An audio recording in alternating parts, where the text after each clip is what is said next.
You proceed. Thank you, Honorable Speaker. Let me begin by reminding this House of certain decisions that were made here by previous members and how they came back to bite them and created what we call intended and unintended consequences.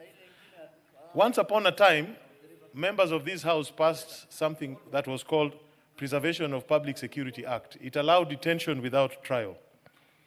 And most of the members who vigorously supported that bill before the end of that decade of the 60s had actually been detained under that law they passed here. Then at some point in 1982, members of this House also passed in a record time, 3 readings, a law inserting Section 2A, making Kenya a de jure one-party state from a de facto one-party state.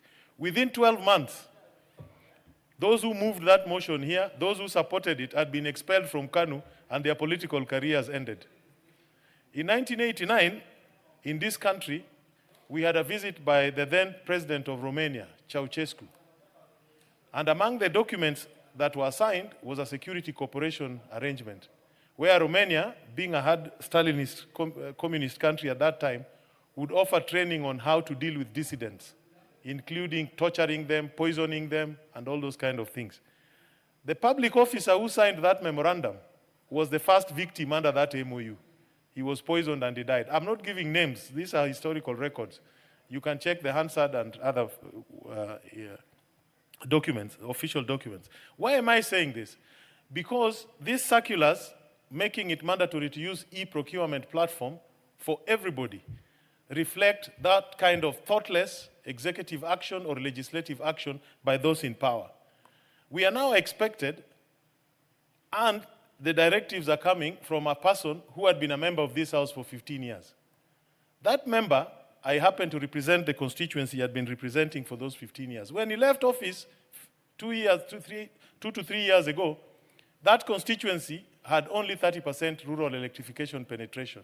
It had no internet connectivity at all.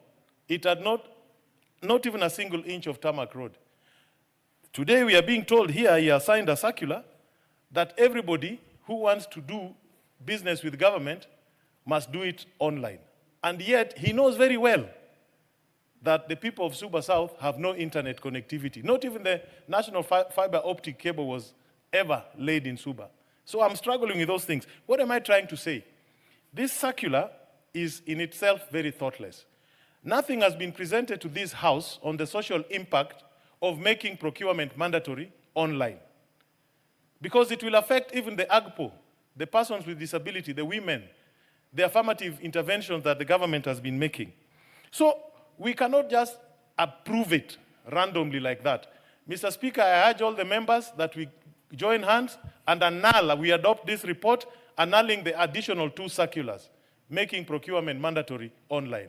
Because to approve them is actually to invalidate the very essence of public procurement, which is to afford everybody equal opportunity to participate in business. And that we cannot do. And I would like to urge members, first, the circulars are illegal. Section 77 says procurement can be done online or by manual means. The law has not changed. And we cannot allow Treasury or any other government agency to subvert the will of this House when we make a decision like we did in August to annul the other circular. With those remarks, Honorable Speaker, I support the report. Thank you. Thank you very much.